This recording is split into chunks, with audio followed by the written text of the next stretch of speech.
Just how good is the Axial Conduit Chain Lightning Sorcerer in Season 6? Well, I'm glad you asked, because I had the same question, and that's why we tested it. So behind me, you're going to see that build in action. And this is going to be running a tier 45 or 40 or whatever, which is equivalent to what's previously known as, or what you know it better as, like a tier 80 or tier 90. That's what we're going to be running here in the footage behind me. This build is entirely unoptimized. This is not, I didn't chase down any of the stats that you need to chase for it, and I barely rolled like 1 or 2 good temperings on all of my gear. So that's just how strong this is going to be for Season 6. And if we're already in Season 6 by the time you're watching this video, subscribe, because there's going to be a lot more content, baby. I don't think I've ever said subscribe that early in a video before. Anyway, let's get to the footage, and then we'll chat just a tiny bit about it afterwards, so enjoy. I really decided finger guns was the thing there.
And that was a tier 40 or tier 80 for what you're used to, like I said, in like 2 minutes and 30 seconds or less than 2 minutes and 30 seconds. That's insane. Again, I've optimized absolutely nothing about this build. The Paragon board is a little bit different here in Season 6.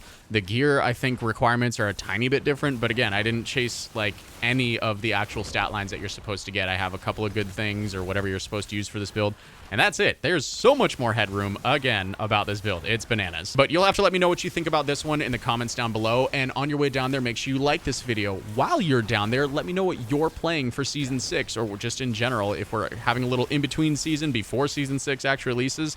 I'm curious. I want to know what you're playing and why. Now, I know I say this all the time, but there's a bunch of free ways to support the channel. You can like videos, you can subscribe, you can send them to your friends or anything like that. It all helps what's in YouTube's back end. You know, in reality, I don't think any of that stuff is going to matter to you guys, so don't worry about that. Look, if you want to join our Discord, we have open discussions about pretty much every build regarding Diablo. It's dead in between seasons, but I'm pretty sure every ARPG is like that unless you're absolutely insane. But all in all, thank you so much for taking the time to watch this video, and if you're bored, YouTube is going to recommend this next one for you. Happy grinding, travelers, and we'll see you in Sanctuary.